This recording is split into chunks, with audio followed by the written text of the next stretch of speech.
പുനർജനനി കള്ളൻ പെട്ടു, CBI അന്വേഷണത്തിന് വിജിലൻസ് ശുപാർശ.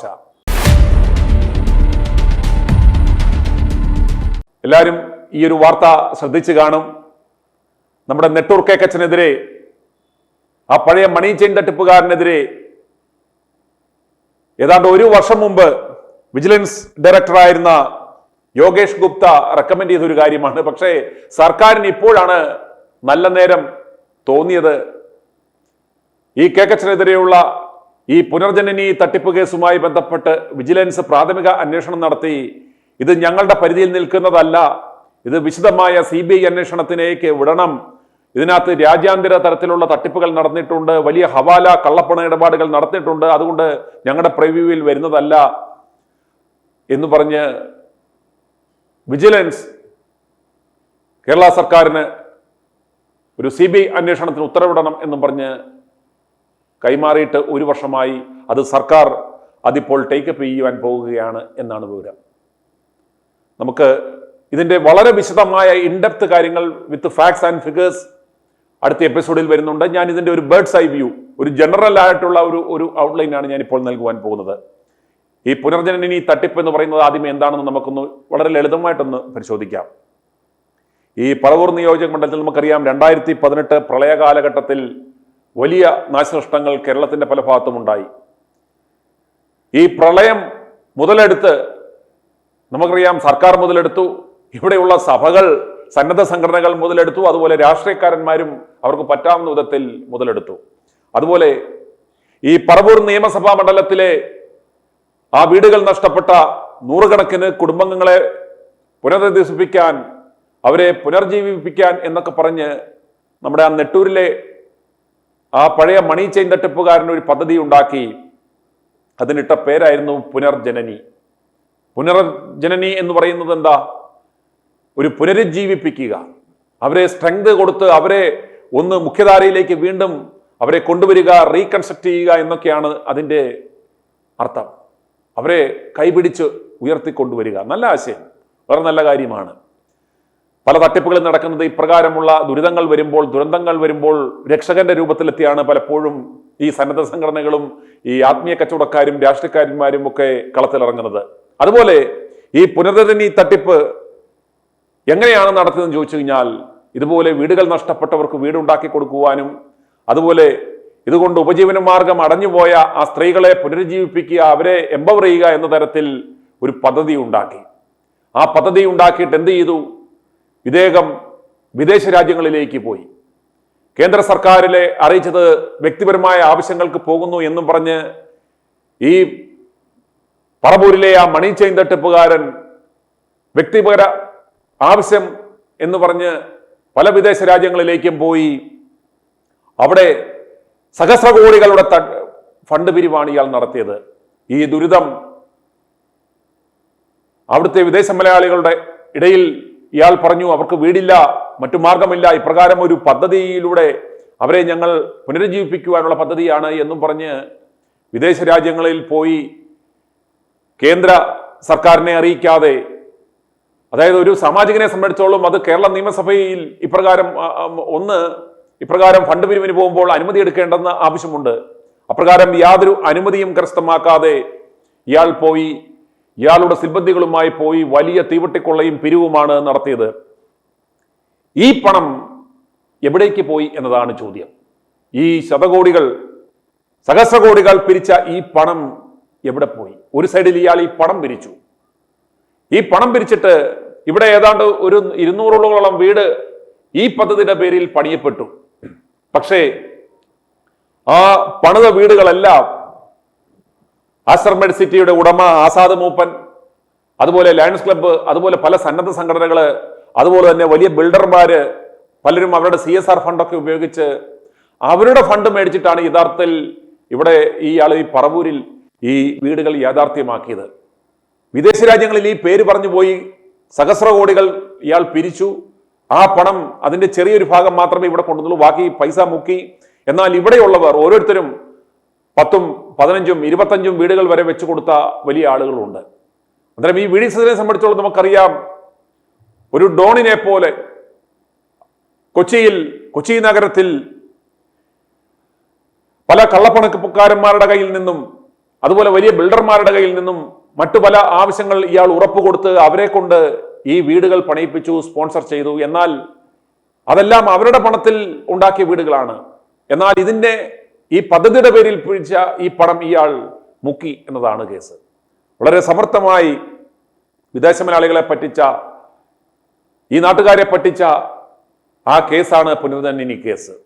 ഇത് ഇയാളുടെ ആ സ്വാധീനം ഉപയോഗിച്ച് ഇയാൾ ഒതുക്കി വെച്ചിരിക്കുകയായിരുന്നു. നമുക്കറിയാം, ഇയാൾ പിണറായി വിജയന്റെ ഒരു വിശ്വസ്ത ദാസനായ അടിമയെ പോലെ കുനിഞ്ഞു നിൽക്കുവാൻ കാരണം ഒന്ന്, ഇടതു സർക്കാരിന്റെ സകല കള്ളക്കമ്പട്ടങ്ങൾക്കും ഇയാൾ കുടപിടിച്ചു നിൽക്കുന്നു, കുനിഞ്ഞു നിൽക്കുന്നു. അതുമാത്രമല്ല, ഈ കേരളത്തിൽ ഇന്ന് വരെ ഒരു നല്ല സമരം ഉണ്ടാകാത്തതിന്റെ കാരണം, ഒരു നല്ല പ്രതിപക്ഷ നേതാവായി ഇദ്ദേഹത്തിന് വർത്തിക്കാൻ സാധിക്കാത്തതിന്റെ കാരണം, മുഖ്യമന്ത്രി പിണറായി വിജയനെതിരെ ഒന്ന് നേരെ നോക്കുവാൻ ഇയാൾക്ക് ശേഷിയില്ലാതെ പോയത്. ഇയാൾ പറഞ്ഞു, പിണറായി വിജയനെ കുറിച്ച് പറയുമ്പോൾ ബഹുമാനപ്പെട്ട മുഖ്യമന്ത്രി എന്ന് പറയുമ്പോൾ ഇയാൾ മുട്ടിൽ കുത്തി നിൽക്കും. അത്ര വിനയമാ. കാരണം അയാൾക്കറിയാം, ഇത് വിജിലൻസ് ആയിരക്കണക്കിന് കോടിയുടെ തട്ടിപ്പ് നടത്തിയിട്ടുണ്ട്, ഇവനെ തൂക്കാൻ പറ്റാവുന്ന ഏറ്റവും നല്ല കേസാണെന്ന് പറഞ്ഞ് 1 വർഷം മുമ്പ് വിജിലൻസ് ഡയറക്ടർ യോഗേഷ് ഗുപ്ത ഈ റിപ്പോർട്ട് സർക്കാരിനെ സമർപ്പിച്ചതാണ്. പിണറായി വിജയൻ അതിന്റെ മണ്ടയിൽ അടയിരിക്കുകയായിരുന്നു.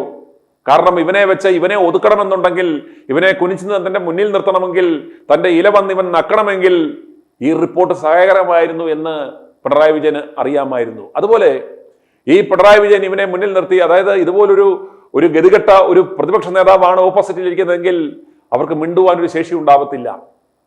അപ്രകാരം ഒരു ബ്ലാക്ക് മെയിലിംഗ് ടാക്ടീസിനെ വെച്ചുകൊണ്ടിരുന്ന പിണറായി വിജയൻ എന്തുകൊണ്ടാണ് ഇപ്പോൾ ഇത് ടേക്കപ്പ് ചെയ്യാൻ പോകുന്നത് എന്ന് ചോദിച്ചു കഴിഞ്ഞാൽ, ഈ കേക്കച്ചൻ നമുക്കറിയാം, ഈ ഉണ്ടാക്കിയ ആയിരക്കണക്കിന് കോടികൾ ഉപയോഗിച്ചുകൊണ്ട് ഇയാൾ ഇവിടെ ഒരു സമാന്തര സംവിധാനം കോൺഗ്രസിൽ ഉണ്ടാക്കി.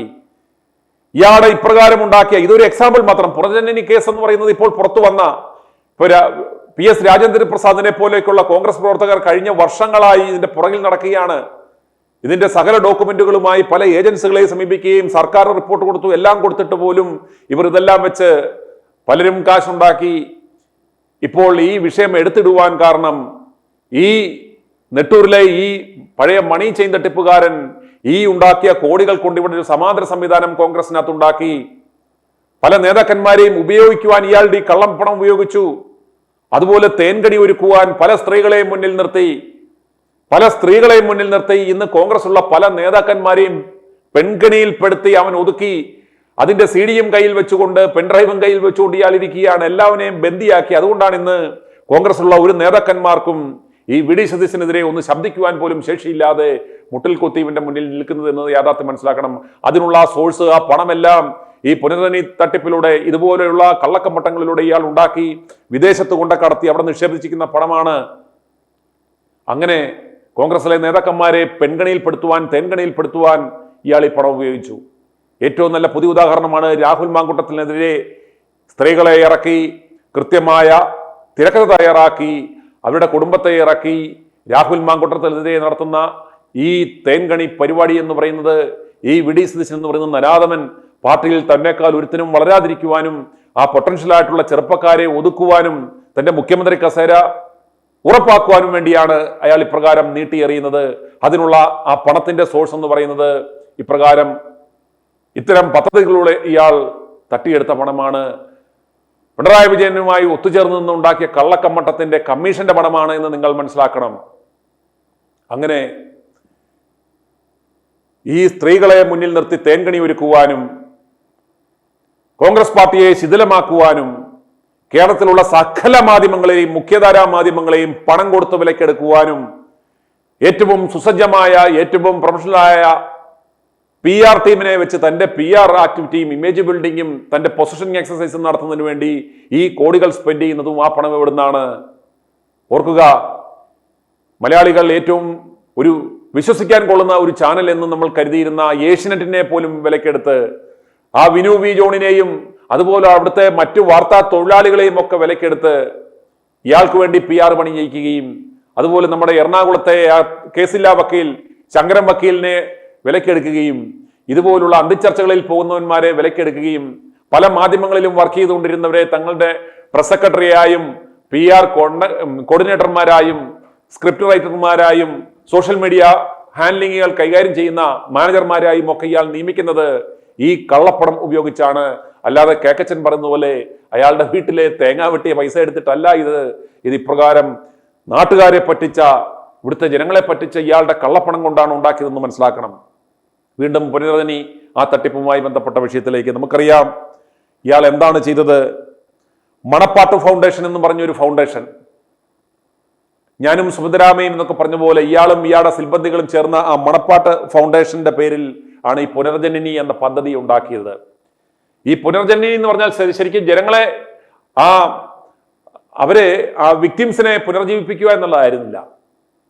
ആ പഴയ മണി ചെയിൻ തട്ടിപ്പുകാരിൽ നിന്നും, ആ ദാരിദ്ര്യം പിടിച്ച 50 രൂപ വരെ നാട്ടുകാരിൽ നിന്നും പണം കടം മേടിച്ചുകൊണ്ടിരുന്ന ആ പദവിയിൽ നിന്നും വീണ്ടും ഒരു പുനർജനനം ഉണ്ടാക്കുവാൻ വേണ്ടി ഈ നെട്ടൂർ കേക്കച്ചന് വേണ്ടി അയാൾക്ക് പുനർജനിക്കാൻ വേണ്ടി ഉണ്ടാക്കിയ ഒരു പദ്ധതിയായി പോയി ഈ പുനർജനി പദ്ധതി. അങ്ങനെ മണപ്പാട്ട് ഫൗണ്ടേഷൻ എന്നൊരു കടലാസ് സംഘടന ഉണ്ടാക്കി. എന്നിട്ട് ഇയാൾ എന്ത് ചെയ്തു? വ്യക്തിഗത പരിപാടിക്കെന്ന് പറഞ്ഞ് കേന്ദ്ര സർക്കാരിനെ തെറ്റിദ്ധരിപ്പിച്ച്, കേരള സർക്കാരിനെ തെറ്റിദ്ധരിപ്പിച്ച് വിദേശ രാജ്യങ്ങളിൽ പോയി അവിടുന്ന് UK ആസ്ഥാനമായുള്ള മിഡ്ലാൻഡ് ഇന്റർനാഷണൽ എയ്ഡ് ട്രസ്റ്റ് എന്ന ഒരു NGO വഴി ഇയാൾ എന്ത് ചെയ്തു? UK നിന്നും 22,500 പൗണ്ട് ഈ മണപ്പാട്ട് ഫൗണ്ടേഷന്റെ ഇയാളുടെ കടലാസ് സംഘടനകളിലേക്ക് മാത്രം അയച്ചു. ഈ പണം മാത്രമേ 22,500 പൗണ്ട് മാത്രമേ ഇയാൾ ഇവിടേക്ക് കടത്തിയുള്ളൂ. ബാക്കി പണമെല്ലാം ഇവിടേക്ക് പോയി. അവിടെയുള്ള ആയിരക്കണക്കിന് വിദേശ മലയാളികളുടെ കയ്യിൽ നിന്നും ഇയാൾ 500 പൗണ്ട് വീതം, അതായത് പറവൂരിലെ വീടുകൾ നഷ്ടപ്പെട്ട, തൊഴിലുകൾ നഷ്ടപ്പെട്ട സ്ത്രീകൾക്ക് സ്വയം തൊഴിലുകൾ കണ്ടെത്താൻ വേണ്ടിയാണെന്ന് പറഞ്ഞ് ഓരോരുത്തരും 500 പൗണ്ട് കൊടുക്കണമെന്ന് പറഞ്ഞ് വിദേശ മലയാളികളുടെ കയ്യിൽ നിന്നും 500 പൗണ്ട് ഇയാൾ ചോദിക്കുന്ന വീഡിയോ അടക്കം വിജിലൻസിന്റെ കയ്യിൽ കിട്ടി. ഇപ്രകാരമുള്ള തെളിവുകൾ, അതായത് ഈ 500 പൗണ്ട് വീതം ഇയാൾ ഇന്ന ആവശ്യത്തിന് വേണ്ടി എന്ന് പറഞ്ഞ് ചോദിക്കുന്ന ആ വീഡിയോകൾ, അതുപോലെ തന്നെ മണപ്പാട്ട് ഫൗണ്ടേഷന്റെ ആ അക്കൗണ്ടിലേക്ക് UK നിന്നും 22,500 പൗണ്ട് ഇയാൾ ആ NGOയിൽ നിന്നും അയച്ചതായുള്ള തെളിവുകൾ, അങ്ങനെ നിരവധി തെളിവുകൾ ഈ വിജിലൻസിന് ലഭിച്ചതിന്റെ അടിസ്ഥാനത്തിലാണ് ഇപ്രകാരം ഒരു ശുപാർശ 1 വർഷം മുമ്പ് യോഗേഷ് കുമാർ സർക്കാരിന് സമർപ്പിച്ചത്. എന്നാൽ പിണറായി വിജയൻ ഇപ്പോൾ ഈ വിഷയം എടുക്കുവാൻ കാരണം, അങ്ങനെ പിണറായിക്ക് താഴെ പിണറായിയുടെ സ്തുതിപാഠകനായി നിന്നിരുന്ന ഈ കേക്കച്ചൻ ഇപ്പോൾ അയാൾക്ക് തന്നെ ബോധ്യമായി നിലവിലെ സാഹചര്യം മരിച്ച് ഏത് കുറ്റിച്ചൂലിൽ നിന്നാലും എങ്ങനെ പോയാലും UDFന് ഒരു 115-120 സീറ്റ് കിട്ടും. അപ്രകാരം വന്നാൽ അതിന്റെ പിതൃത്വം ഏറ്റെടുത്താൽ നിലവിലെ അവസ്ഥയിൽ പെൺകണിയിൽ ഇയാൾ കുടുക്കിയിട്ടിരിക്കുന്ന ഇയാളുടെ പെൺകണിയിൽ വീണ ഉസ്മാൻ രമേശനോ KC വേണുഗോപാലോ അതല്ലെങ്കിൽ മറ്റുള്ള ഔമാരോ ഒന്നും ഒരു ക്ലെയിമുമായി വരത്തില്ല. അതുപോലെ സാധ്യതയുണ്ടായിരുന്ന മിടുക്കനായ ആ രാഹുലിനെയും അതുപോലെ ഷാഫിയെയും ഒക്കെ ഒതുക്കി. ഇത് കണ്ട് ആകെ വരണ്ടു നിൽക്കുന്ന ഇവന്റെ കയ്യിൽ ആയിരക്കണക്കിന് കോടി ഉള്ളത് കൊണ്ട് തന്നെ മറ്റ് സാമ്പത്തികമായി ദാരിദ്ര്യം അനുഭവിക്കുന്ന മറ്റ് നേതാക്കന്മാർക്കൊന്നും ഇവനെ വെല്ലുവിളിക്കുവാനുള്ള ധൈര്യമില്ലാത്തത് കൊണ്ട് ഇന്ന് ഈ കോൺഗ്രസിൽ കാണുന്ന ഈ നേട്ടത്തിന്റെ, അല്ല ഈ പിണറായി വെറുപ്പീരിന്റെ ആ ഔട്ട്കം കൊണ്ടുണ്ടായ ആ ഒരു പോസിറ്റീവ് സാധ്യത അത് കേക്കച്ചന്റെ ക്ലെയിമാക്കി ഇവന്മാർ മാറ്റി. ഇതിനെല്ലാം കാരണം, ഈ അവസ്ഥ ഉണ്ടായതിന് കാരണം, അതല്ലെങ്കിൽ ഇയാൾ ഇപ്പോഴേ ചുമ്മാ അങ്ങ് നീട്ടിയങ്ങ് എറിഞ്ഞു 100 സീറ്റിൽ കിട്ടില്ലെങ്കിൽ ഞാൻ വനവാസത്തിന് പോകും. എടാ, ഇവിടുത്തെ കൊച്ചു പിള്ളേർക്ക് പോലും അറിയാം പിണറായിയുടെ വെറുപ്പേര് കൊണ്ട് കേരളത്തിലെ ജനങ്ങൾ 100 അല്ല 120 സീറ്റ് കൊടുക്കുമെന്ന് എല്ലാവർക്കും അറിയാം. അങ്ങനെ ഈ UDFന്റെ അപ്പനാകാൻ ശ്രമിക്കുന്ന ഈ നെട്ടൂർ കേക്കച്ചൻ തന്റെ കയ്യിലുള്ള ഈ കള്ളപ്പണം ഉപയോഗിച്ചാണ് ഇതിനെല്ലാം മാനേജ് ചെയ്യുന്നത് എന്ന് ജനങ്ങൾ മനസ്സിലാക്കണം. അപ്രകാരം ഇയാൾക്ക് ഉറപ്പായി കഴിഞ്ഞപ്പോൾ ഇയാൾക്ക് പിണറായിയോട് പുച്ഛം തോന്നി. എന്ത് ചെയ്തു? അതുവരെ പിണറായിയെ വളരെ ബഹുമാനപ്പെട്ട മുഖ്യമന്ത്രി എന്നൊക്കെ തേനൽപ്പിച്ച് പറഞ്ഞിരുന്ന ഈ കഴിഞ്ഞ ദിവസങ്ങളിൽ ഈ നെട്ടൂർ കേക്കച്ചൻ ചില ആ സ്വതസിദ്ധമായ ശൈലിയിൽ ചില പദങ്ങളൊക്കെ പ്രയോഗിക്കുകയും ഇയാളെ വെല്ലുവിളിക്കുകയും ചെയ്യുന്നത് കണ്ടപ്പോൾ ഒരു ചെറിയ ഡോസ് പിണറായി ഓങ്ങിയതാണ്. ഈ വിജിലൻസിന്റെ ഈ റിപ്പോർട്ട് എടുത്ത് ഇപ്പോൾ CBIക്ക് സമർപ്പിക്കാൻ പോകുന്ന ഒരു ഓങ്ങലാണ്. ഇത് CBIക്ക് വിടുമോ എന്ന് നമുക്ക് കണ്ടറിയാം.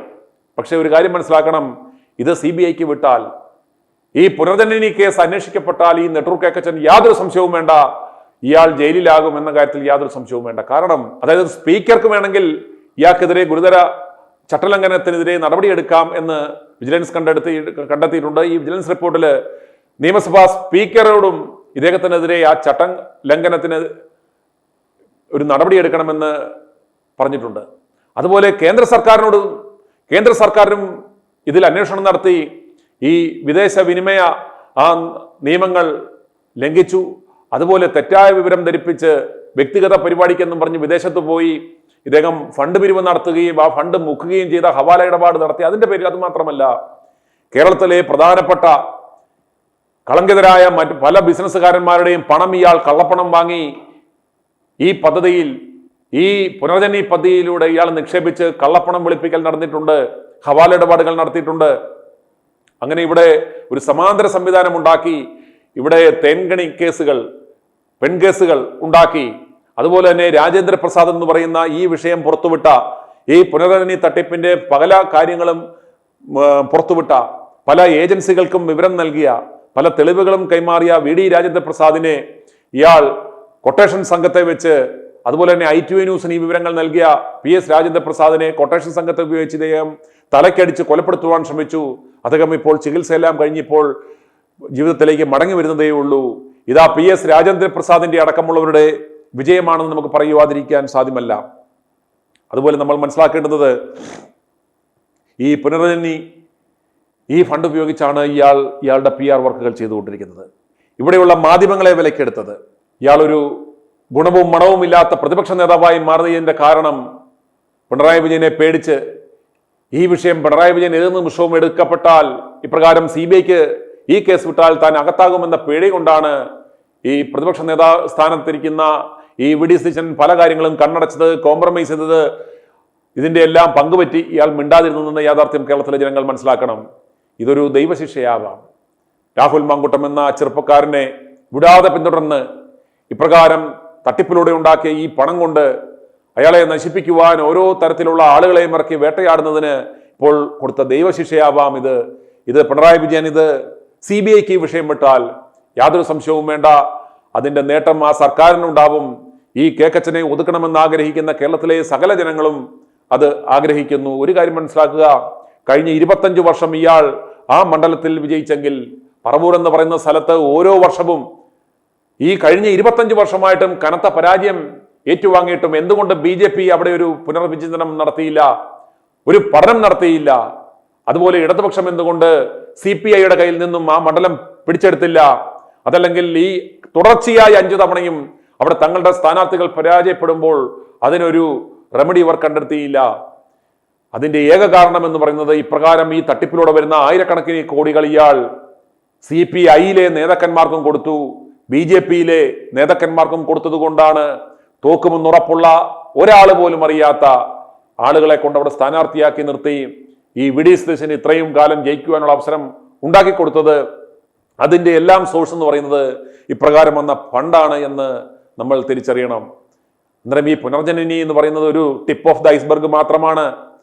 ഇയാൾ ഓർക്കുക, കൊച്ചി നഗരസഭയുടെ ഭരണം പിടിച്ചെടുക്കുവാൻ ഇയാളുടെ ബിനാമിയായ ആ UDF പാഞ്ചാലിയെ ഇറക്കുവാൻ ശ്രമിച്ചപ്പോൾ ITV ന്യൂസാണ് ഈ UDF പാഞ്ചാലി ഇവന്റെ ബിനാമിയാണ്, വർഷങ്ങളായി ഈ സ്ത്രീയെ മുന്നിൽ നിർത്തി ഇവൻ പണമുണ്ടാക്കി, പല നേതാക്കന്മാരെയും കുടുക്കി, പലരെയും ഇവൻ ഒതുക്കി, ആ സ്ത്രീ ഇവന്റെ പാർട്ണറാണ്, അവരെ കൊച്ചി നഗരസഭയുടെ മേയറാക്കിയ ശേഷം ഇവന് പെൻസീറ്റിൽ ഇരുന്ന് ഡ്രൈവ് ചെയ്യാമെന്ന രീതിയിലായിരുന്നു പൊയ്ക്കൊണ്ടിരുന്നത്. ഇപ്രകാരം എല്ലാം വന്ന ആ പണം ഉപയോഗിച്ച് കർണാടകയിൽ ക്വാറി അടക്കം ഖനികളടക്കം ഇവനും ഉണ്ട്. അതിൻ്റെ എല്ലാം നടത്തിപ്പുകാരിയാണ് ഈ UDF പാഞ്ചാലി എന്ന സത്യവും അവരുടെ ഭർത്താവിന്റെ പേരിലുള്ള അവരുടെ ഇപ്പോൾ ഭർത്താവും ഡ്രൈവറുമായി നടക്കുന്നവരെല്ലാം ഇവരുടെ ഏജന്റാണ് എന്ന യാഥാർത്ഥ്യമെല്ലാം ഞങ്ങൾ പുറത്തുവിട്ടതെല്ലാം ഇപ്പോൾ സത്യമാകുകയാണ്. ഇതെല്ലാം ഈ അന്വേഷണത്തിൽ പുറത്തു വരും. അതുകൊണ്ട് എത്രയും വേഗം CBI ഈ കേസ് ഏറ്റെടുക്കുകയും ഈ കേക്കച്ചനെ, ഈ നെട്ടൂർ കേക്കച്ചനെ, ഇപ്പോൾ നമുക്കറിയാം നമ്മുടെ ജട്ടി വിവാദ കേസിൽ ആന്റണി രാജു ഇതാ ഇപ്പോൾ പെട്ടു, കോടതി അയാളെ ശിക്ഷിച്ചു. ഇനിയും ഒരു 6 വർഷത്തേക്ക് അയാൾക്ക് നിയമസഭാ തെരഞ്ഞെടുപ്പിൽ മത്സരിക്കുവാൻ സാധിക്കില്ല. അതുപോലെ ഈ അധികാര കൊതിയനായ കേരളത്തിലെ സംശുദ്ധ രാഷ്ട്രീയ ജീവിതം നയിച്ച പല നല്ല നേതാക്കന്മാരെയും ഒതുക്കിക്കളഞ്ഞ, ഈ തേൻകണിയിൽപ്പെടുത്തി ഇവിടുത്തെ സകല നേതാക്കന്മാരെയും മിണ്ടാതാക്കിയ ഈ പറവൂരിലെ പഴയ മണിച്ചെയിൻ തട്ടിപ്പുകാരനെ ഒതുക്കണമെങ്കിൽ ഇവൻ നടത്തിയ ഈ തട്ടിപ്പുകൾ, ഈ പുനർജനി കേസ് അടക്കമുള്ളത് അന്വേഷണ വിധേയമാകണം. അപ്രകാരം അന്വേഷിച്ചാൽ ഉറപ്പായും ഇവൻ ജയിലിൽ പോകും. അവന് ആയുഷ്കാലം മത്സരിക്കുവാൻ പറ്റാത്ത ഒരവസ്ഥയുണ്ടാകും. ഇത് കാലത്തിന്റെ കാവ്യനിധിയാണ്. രാഹുലിനെ ഇല്ലാതാക്കുവാൻ ശ്രമിച്ച ഈ പറവൂരിലെ പഴയ മണിയൻ തട്ടിപ്പുകാരന് ദൈവം നൽകുന്ന ശിക്ഷയാണെന്ന് മാത്രം ഞങ്ങൾ പറയുന്നു. ഇനി i2v ന്യൂസ് റിയാക്ട് ഫോർ റൈറ്റിൽ ഇന്ന് മിഷൻ 250യുടെ 81ാം ദിനമാണ്. രാഹുലിന് നീതി തേടിയുള്ള ആ മിഷൻ 250യുടെ 81ാം ദിനമായി ഇന്ന് i2v ന്യൂസ് റിയാക്ട് ഫോർ റൈറ്റിൽ ഞങ്ങൾക്ക് ലഭിച്ച ആ പ്രതികരണം കേട്ട ശേഷം ഒരു കണ്ണൂർ ജില്ലയിൽ ഒരാളാണ്, ഒരു സ്ത്രീയാണ്. രാഹുലിനെ പറ്റി കേൾക്കുന്നതാണ് പ്രതി. അതിന് ഒരു ഇത് പറയാനാണ് ഞാൻ പറയാ. സാറേ, നമ്മളെ സ്ത്രീകളെ അടക്കി നിർത്തുവല്ലേ വേണ്ടത്? അതിന് ബദൽ ഈ പാവങ്ങളെ കുറ്റപ്പെടുത്തുകൊണ്ട് അവനവന്റെ ഭാര്യമാരാ പങ്ങന്മാരാ കുട്ടികളെ അടക്കി നിർത്തുകയുണ്ട്. തങ്ങൾക്ക് ഇടുകൊണ്ട് ഇങ്ങനെ പഠിക്കൽ ഇളക്കുമ്പോൾ ഇളക്കി കഴിഞ്ഞാൽ മറ്റുള്ളവരെ കുഞ്ഞി പിള്ളേരെ കുതിര ചാടുകൊണ്ട് അല്ല. അതുകൊണ്ട് ആദ്യം ഒരു ഇതുകൊണ്ട് അവനവന്റെ ഭാര്യമാരെ അവനവന്റെ ഭർത്താക്കന്മാരോട് അടക്കി നിർത്താൻ പറ. അല്ല, ഇവനെ സത്യം പറഞ്ഞാൽ നാണമുണ്ടോ ഇവനിങ്ങനെ ഈ നാണമുണ്ടോ? അവനെന്റെ ഭാര്യമാരൊക്കെ കൊച്ചിപ്പട്ടികൾ ഇളക്കുമ്പോൾ ഇളക്കിച്ച് വലിയക്ക് കണ്ട കൊടിയം പട്ടികളെ കുറ്റപ്പെടുത്ത എമ്മാതിരി നാറികളാണ് സാറേ ഇത്. ഈ ലോകത്ത് മരപ്പട്ടികളും ഈ മനുഷ്യന്മാർ കഴിച്ചെന്ന വ്യത്യാസം വന്നതിന് സ്വന്തം ഭാര്യ വല്ലവന്റെയും കൂടെ പോയിട്ട് ഇവൻ വന്നു നിന്ന് വല്ലവനും കുറ്റം പറയുന്നത്? അതല്ലേ പറയുന്നേ. ഈച്ചങ്ങൾക്കെല്ലാം ഈച്ചങ്ങൾ ചോറല്ലേ തിന്നുന്നു. എത്രമാത്രം നാണം കെട്ടിട്ടുള്ള ഐറ്റള്. അവനവന്റെ ഭാര്യനെ അവനെ നിർത്തുക. എന്നിട്ട് ഇപ്പം ഭർത്താവ് വന്നിട്ട് കേസ് കൊടുക്കുന്നു. അല്ല, ഇത് ഏത് പുറത്തും കുട്ടികളും ഞാൻ ഒരു അട്ടപ്പാടിയിലെ ഒരു പടുവൃദ്ധനെ പോലത്തെ ഒരു സ്ത്രീയാണ്. എങ്കിലും ഇതെല്ലാം ഒരു 2 മണി ചോറ് തിന്നവർക്ക് ഇതെല്ലാം അറിയില്ലേ? എന്തൊരു കഷ്ടമായത്. ഈ നാറികൾ ആയില്ല. ഇനിയും തെരഞ്ഞെടുപ്പ് അടുക്കുന്ന ഈച്ചകള്. എന്റെ പേര് ജോസഫ് എരുമേലി. ഈ രാഹുൽ മാങ്കൂട്ടത്തിനെ വീണ്ടും ഇങ്ങനെ കുരുക്കാൻ തുടങ്ങിയ എന്തോ സ്ഥലം പ്രതികരിക്കാൻ പറ്റുന്നേ? അല്ല, ഇത് കാണുമ്പോ ഇത് ആളുകൾക്ക് കൂടുതൽ വ്യക്തമായില്ലേ? ഇത് കൃത്യമായിട്ടും ഇവന്റെ ആസൂത്രണമാണെന്ന് കൃത്യം ഈ ഓരോ പണി കാണുമ്പോഴും ജനങ്ങൾക്ക് അറിയത്തില്ലേ? ഞാൻ പല സത്യസന്ധമായി ഞാൻ കഴിഞ്ഞ പ്രാവശ്യം ഈ പഞ്ചായത്ത് അസംബ്ലികൾക്ക് ഞാൻ BJP വോട്ട് ചെയ്യേണ്ടി വന്നു. കാരണം ഈ കോൺഗ്രസ്സുകാർക്ക് ചെയ്യാൻ കഴിയാത്തതുകൊണ്ട്. കാരണം ഞങ്ങളെ എരുമേലി ആവശ്യം ഞാൻ ആദ്യം പറഞ്ഞു ഒരു കാരണവശാലും ഞാൻ ചെയ്തില്ലെന്ന് പറഞ്ഞു.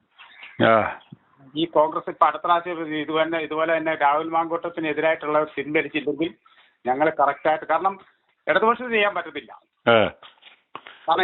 അല്ല, ഇത് സതീശനാണെന്നുള്ളതിന്റെ ഏറ്റവും വലിയ തെളിവല്ലേ ഇത്? അതായത് ഈ ദേശീയ നേതൃത്വത്തിന്റെ ശ്രദ്ധയിൽപ്പെടാൻ വേണ്ടി ഇവനെ കൊണ്ടുപോയി ഇംഗ്ലീഷ് മാധ്യമങ്ങളിൽ ആദ്യമേ ഇന്റർവ്യൂ കൊടുപ്പിച്ചു.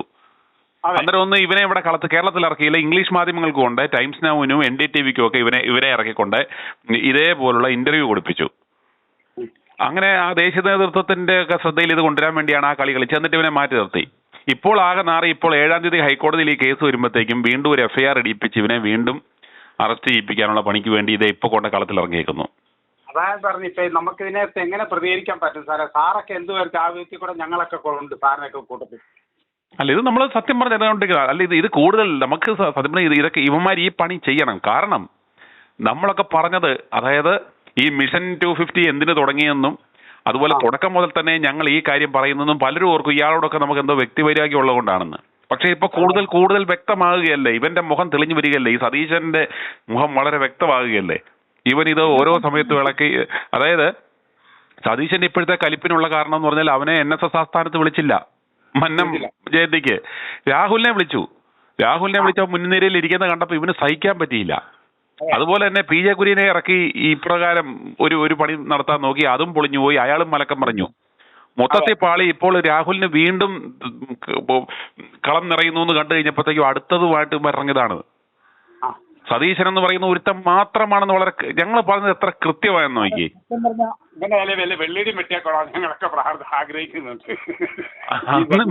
അതൊക്കെ പറഞ്ഞില്ല. ഈ പറയുന്ന 3 മാസം കൂടെ കാത്തിരിക്കുക, ഇവനെ മണ്ഡലത്തിൽ തോപ്പിക്കുക. ഇവന് കൊടുക്കാവുന്ന ഏറ്റവും വലിയ ശിക്ഷ എന്ന് പറഞ്ഞാൽ അതൊക്കെ അവനുള്ള വിധി അത് വേറെ.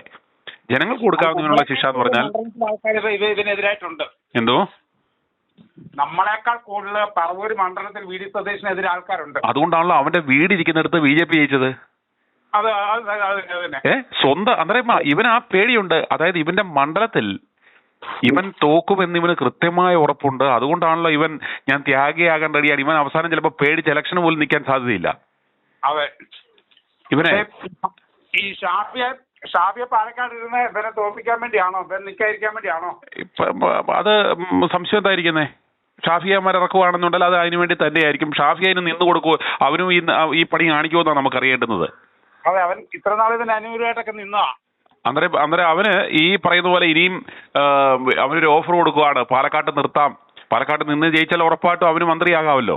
അന്നേരം ആ മന്ത്രിസ്ഥാനം കിട്ടുമെന്ന് പറഞ്ഞ് ഇവൻ രാഹുലിനെ വെട്ടുമെന്ന് നമുക്ക് നോക്കിത്തരുന്നത് കാണാം. ഇവനെ പോലെ ചതിയനാണോ കാര്യത്തോടെ എടുക്കുമ്പോഴത്തേക്കും അവൻ തനി സ്വഭാവം കാണിക്കുമോ എന്ന് നമുക്കറിയാം. ഏതായാലും ഞങ്ങളുടെ ഇവിടെ നല്ലോണം ഈ രാഹുലിന് അനുകൂലമായിട്ടുള്ള ആൾക്കാരും ഉണ്ട്, ഇവന്മാരുടെ ഇതിനെ പ്രതികരിക്കുന്നവരുണ്ട്. ഏതായാലും നമുക്ക് കാത്തിരുന്ന് കാണാം. ഞാൻ കടുത്തിരുത്തില്ല. എൻ്റെ പേര് ബേബി. ഞാൻ ഇവിടുത്തെ നേരത്തെ ഞാൻ മലയിരിക്കുന്നതുകൊണ്ടായിരുന്നു. ഞാൻ കോൺഗ്രസിന്റെ മണ്ഡലം വൈസ് പ്രസിഡന്റും ബോർഡ് സെക്രട്ടറി ആയിരുന്നു. ഇപ്പം മലയിരിക്കുക. ഈ സാറിന്റെ എല്ലാം ഇത് എല്ലാ ദിവസവും കാണുന്നുണ്ട്. ഒന്ന് പ്രതികരിക്കണം തോന്നി. എനിക്ക് മാങ്കോട്ടത്തിന് ഞാൻ പോകുന്ന സപ്പോർട്ടാണ്. ഞങ്ങളുടെ കുറെ പേരുണ്ട്. ഈ ഞാനൊക്കെ യൂത്ത് കോൺഗ്രസിൽ കണ്ടപ്പോൾ ഈ ചെന്നിത്തല ചരിത്രവും സതീശന്റെ യൂത്ത് അറിയത്തില്ല. ഈ ചെന്നിത്തലയുടെ ചരിത്രമൊക്കെ എനിക്ക് നല്ലപോലെ അറിയാവുന്നതാണ്. ഇവന്മാരൊക്കെ പരിശുദ്ധന്മാരായിരുന്നോ? അല്ലെന്ന് അതിലേ പറഞ്ഞ ചെന്നിത്തല അന്ന് യൂത്ത് കോൺഗ്രസിനകത്ത് ജോൺസേന്റെ കൂടെ വരുന്നിടത്ത് തന്നെ എന്നോട് പറഞ്ഞിട്ടുണ്ട്. അവന് പന്നിയിറച്ചിയും പെണ്ണും അവന്റെ മെയിൻ ആളെ ഈ കൂട്ടത്തിലേക്ക് ഇവൻ കൊണ്ടുവരുന്നോണ്ട് അവൻ ഇപ്പുറത്ത് കൊണ്ടുവന്നേ കേട്ടായിട്ട്. അതുപോലെ പല പല ചരിത്രങ്ങളും ഇതിനെപ്പറ്റി എനിക്കറിയാവുന്നതാണ്. ഇവന്മാരൊക്കെ അത് ഉണ്ണിത്താൻ എനിക്ക് നമ്മളൊക്കെ കേട്ട് അത്രയേ ഉള്ളൂ. ഈ ഉണ്ണിത്താനൊക്കെ ഇത്ര വിശുദ്ധനാകാൻ അവന്റെയൊക്കെ ചരിത്രം അറിയത്തില്ലേ? അതുപോലെ PA കുര്യൻ ഇവരൊക്കെ ചരിത്രം കോൺഗ്രസ്സുകാരെ നമുക്ക് എനിക്ക് 65 വയസ്സായനാ. ഈ കോൺഗ്രസ് ഞാൻ ചെറുപ്പം പോലെ കോൺഗ്രസ് എല്ലാവരും ഇമ്പടി പേരുടെ ചരിത്രം എനിക്കറിയാം. അറിയോ? ഈ സുധീരനെ ഇവരൊന്നും ഇപ്പൊ പുണ്യാളന്മാരില്ല. അന്നൊക്കെ യൂട്യൂബോ ഇതുപോലെ ചാനലുകൾ ഉണ്ടായിരുന്നെങ്കിൽ ഇവരൊക്കെ ഇന്ന് ഒന്നും കാണില്ല. അതായത് പണ്ട് ഇതുപോലെ സോഷ്യൽ മീഡിയ ഉണ്ടായിരുന്ന ഇന്ന് ഈ ഡൈ അടിച്ചടക്കുന്ന ഒരുത്തനും ഇന്ന് വെളിയിൽ ഇറങ്ങൂല. അന്ന് ഇറങ്ങിയില്ലായിരുന്നു. ഇതിനൊക്കെ പറയുന്നത് എന്തെങ്കിലും യോഗ്യത ഉണ്ടോ? ഞാൻ ചോദിക്കട്ടെ. ഇതിലും വലിയ തെറ്റുമാരും പ്രത്യക്ഷത്തിൽ തെറ്റുമാരും പിടിക്കപ്പെട്ടവരുമായ അവർ ഇന്ന് മാന്യമായിട്ട് പുറത്തിറങ്ങി നടക്കണം. ഇതിപ്പോ ഈ കേട്ടിട്ട് സാറ് വിളിക്കുന്ന ഏകദേശം വെച്ചാൽ ഞാൻ തെണ്ടിയ ഈ രാത്രി പുറത്തിറങ്ങി അവൻ എന്തൊരു എന്റെ പിന്നിൽ പ്രവർത്തിക്കുന്ന ചേതവുകാരനാണെന്ന് മനസ്സിലാകുന്നല്ലേ ഇവനെ. അതാണ് ഈ ചെന്നിത്തലയ്ക്കെതിരായല്ല രാഹുലിന്റെ എതിരായിട്ട് ഇവരെ പ്രവർത്തിക്കാനായിട്ട് ഞാൻ ഇതിന്റെ ആലോചിക്കാറൊക്കെയുണ്ട്. ഇതിനൊരു സാറിന് പറഞ്ഞത് എനിക്കിതിനെപ്പറ്റി കൂടുതൽ അങ്ങോട്ട് കൊത്താളായിട്ട് ഞാൻ 8-10 വർഷമായിട്ട് ഇപ്പം തൊട്ടായാലും ഇതിനെ കൂടുതൽ അറിയപ്പെടുന്നുള്ളൂ. അന്ന് തന്നെ ഈ സുധീറും KPC പ്രസിഡന്റ് ആയപ്പോ എങ്ങനെയോ KPC വൈസ് പ്രസിഡന്റായി. അന്ന് ഉമ്മൻചാണ്ടിനെ അവിടെ ഇരുന്ന് കാര്യവാരി അതിപ്പോ മാജിസ്ട്രേറ്റുകാർ ഇപ്പോഴും പറഞ്ഞുകൊണ്ട് നടക്കുന്നില്ലേ, ഇത് ഞങ്ങളാരുമല്ല. ഇവിടെയുള്ള മാജിസ്ട്രേറ്റ് ഞങ്ങൾ ചോദിക്കുമ്പോൾ പറയും നിങ്ങളുടെ നേതാക്കന്മാർ തന്നെ ഉമ്മൻചാണ്ടിക്കായിട്ട് ആദ്യം വെച്ച കേസ് പൊട്ടിക്കൊണ്ട് വന്നു സ്വന്തം കേസ്. ഈ അതുപോലെ രമേശ് ചെന്നിത്തലയെ പോലെ അതുപോലെ അന്ന് ഉമ്മൻചാണ്ടിയുടെ ഭരണം കള്ളന്റെ പരവാണ്, ഭരണമാണ്, അഴിമതിയുടെ ഭരണമെന്നൊക്കെ പരസ്യമായിട്ട് വിളിച്ചു പറഞ്ഞത് ചെന്നിത്തലയും ഈ സുധീറിനൊക്കെ. സതീശനും പറഞ്ഞല്ലോ, സതീശനായിരുന്നു ഏറ്റവും മുന്നിൽ നിന്ന് പറഞ്ഞത്. സതീശനാ അതന്നെ, സതീശനുണ്ട് സുധീറിനുണ്ട്.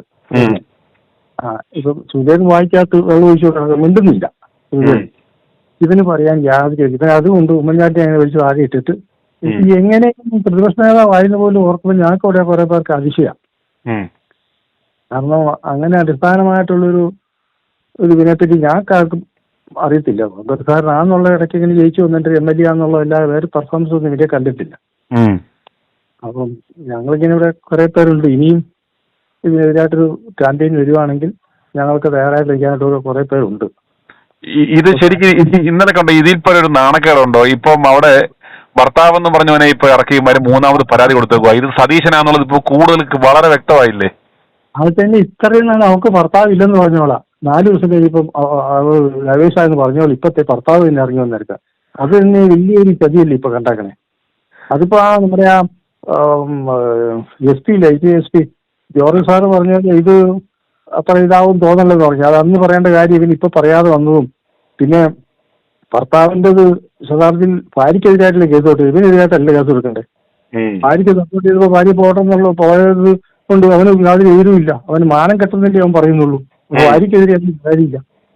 അങ്ങനെ വരുമോ? പുള്ളിക്ക് അടുത്ത ദിവസം ജാമ്യം കിട്ടിയല്ലേ? കിട്ടാന്നുള്ള ആ പ്രാർത്ഥന ഞങ്ങൾക്ക് ഇവിടെ ഇല്ല. എന്നാ പറഞ്ഞാൽ ചെറുപ്പക്കാരന്റെ കൂടെ ഞങ്ങളുള്ളൂ. ഈ രാഹുല് ഈ വരുന്ന നിയമസഭാ തെരഞ്ഞെടുപ്പിൽ സ്വതന്ത്രനായി ഏത് മണ്ഡലത്തിൽ നിന്നാലും കേരളത്തിൽ ജയിക്കുമോ? ജയിക്കുമെന്നാണ് എന്റെ വിശ്വാസം. കാരണം ഇനി അങ്ങനെയാണ് സീറ്റ് കൊടുത്തില്ല തന്നെയും കോൺഗ്രസ്സുകാരനാണെന്ന് പറഞ്ഞിട്ട് കാര്യമൊന്നുമില്ല. യുവമാർക്കെതിരായിട്ട് തന്നെ പ്രവർത്തിക്കുന്ന എന്റെ അഭിപ്രായം.